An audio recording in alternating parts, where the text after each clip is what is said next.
banyak teman-teman yang mengalami komorbid ini, dan apakah teman-teman yang menyimak video ini adalah salah satunya gitu kan.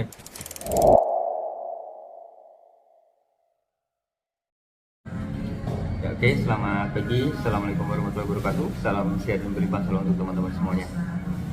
Di video kali ini ya teman-teman, saya akan coba jawab pertanyaan dari teman-teman yang masuk saat live Facebook ya. Dan banyak banget yang menanyakan hal semacam ini, terutama bagaimana cara penyelesaiannya atau bagaimana solusinya gitu ya teman-teman. Dan di sini akan kita bahas apa itu sebenarnya, apa saja komorbid atau penyakit yang biasanya menyertai kondisi permasalahan lambung, kemudian menyertai sakit mah, GERD, anxiety atau bahkan psikosomatis yang teman-teman rasakan. Nah, di sini akan saya bahas sesuai dengan apa yang kita temukan ketika memandu teman-teman di program mentoring 30 hari tuntas mah, GERD, anxiety dan psikosomatis SMID Solution ya teman-teman. Jadi ada banyak teman-teman yang mengalami komorbid ini, dan apakah teman-teman yang menyimak video ini adalah salah satunya gitu kan, dan bagaimana cara penyelesaiannya nanti akan coba kita berikan kisi-kisinya gitu ya teman-teman. Yang pertama, sakit yang biasa dirasakan ya selain dari mah, GERD atau anxiety atau psikosomatisnya, itu ada yang dinamakan dengan batu empedu teman-teman. Banyak yang mengalami hal itu ya teman-teman, cuman permasalahan yang dihadapi biasanya ada semacam kayak apa ya, pasir gitu ya di empedunya, katanya seperti itu setelah periksa di dokter dan di USG. Nah, solusinya gimana nanti kita akan bahas di akhir video ini ya teman-teman. Kemudian yang kedua ada fatty liver atau perlemakan hati. Jadi terlalu banyak lemak yang dalam tanda kutip lemak jahat gitu ya di dalam hatinya. Terus kemudian ada juga yang mengalami radang usus atau infeksi usus gitu ya. Nah, infeksi usus ini memang mungkin hal yang umum ya terjadi. Karena apa? Karena asam lambung itu kan sebenarnya kan mesin utama di tubuh kita teman-teman. Dia yang mencerna makanan, dia yang menghaluskan makanan sebelum nantinya dilempar ke usus. Nah, usus jadi bermasalah, usus ada radang atau mungkin sedikit infeksi atau lukanya gitu ya. Itu dikarenakan makanan yang dicerna belum diproses sempurna oleh si asam lambungnya, karena lambungnya bermasalah, si asam lambung maupun lambungnya gitu ya. Akhirnya makanannya dilempar ke usus, belum halus ya, dan mengganggu kinerja usus dan mungkin menyebabkan luka di situ. Kemudian ada juga yang mengalami wasir atau ambeien ya, sembelit pun juga ada teman-teman. Terus kemudian ada juga yang komorbidnya itu gangguan jantung. Nah, gangguan jantung itu ini paling unik ya teman-teman ya. Kenapa? Karena mungkin belum bisa pasti tepat untuk membedakan ini gangguan jantung bener atau ini memang karena asam lambung gitu ya. Tapi kalau untuk lebih tepatnya mungkin teman-teman bisa periksa dulu ya ke dokter spesialis jantung, terutama untuk minta dicek EKG gitu ya. Nanti kan akan kelihatan tuh kalau memang ada gangguan di jantungnya, nanti akan ada keterangannya tertentu gitu kan. Tapi kalau nggak ada dan normal-normal aja, tapi jantung teman-teman sering merasa nggak enak, sering merasa berdetaknya kok kencang banget, itu artinya memang indikasinya adalah terjadi karena efek dari asam lambungnya yang berlebih.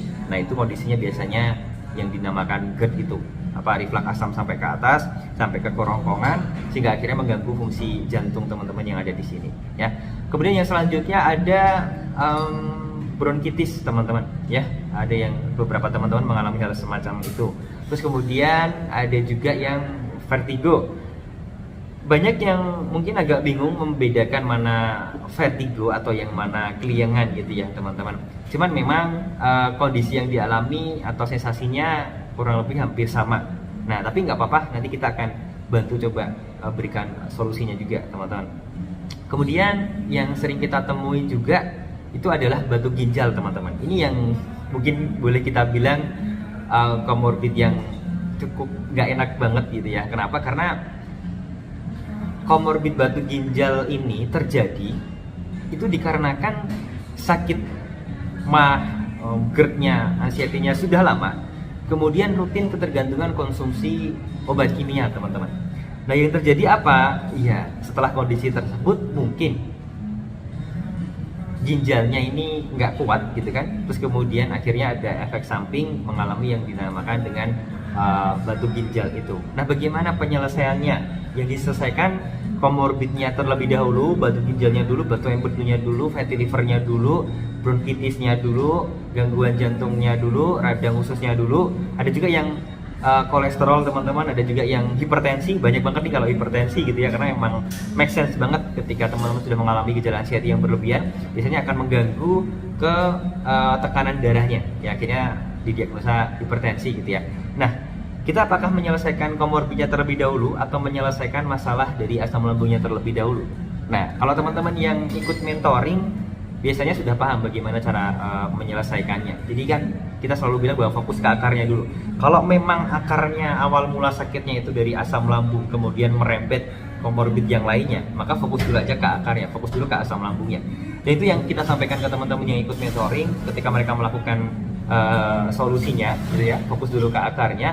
Kok alhamdulillah juga komorbid yang lainnya berkurang sangat banyak teman-teman, dan sensasinya juga berkurang banyak banget. Ada yang kemarin dicek EKG sudah normal gitu kan, jantungnya, terus kemudian ada juga yang dicek USG lagi, batu empedunya sudah sangat sedikit banget dari sebelum ikut mentoring gitu kan. Terus kemudian ada yang merasakan gangguan di ususnya, biasanya pencernaannya nggak enak dan BAB-nya biasanya kurang lancar, kok BAB-nya udah normal lagi, setiap paginya kok sudah bisa lancar BAB lagi gitu kan ya, alhamdulillah gitu ya teman-teman. Dicek lagi tekanan darahnya kok sudah normal gitu kan. Banyak banget sisi positif yang akhirnya didapatkan ketika cara menyelesaikannya adalah fokus terlebih dahulu ke akar. Dan itu yang saya harap teman-teman bisa untuk lakukan juga. Semangat ya teman-teman, jangan kendor. Insya Allah Anda bisa tumbuh, bisa merdeka seperti teman-teman yang punya komorbid yang sudah merdeka duluan kok ya. Salam sehat dan berlimpah selalu. Wassalamualaikum.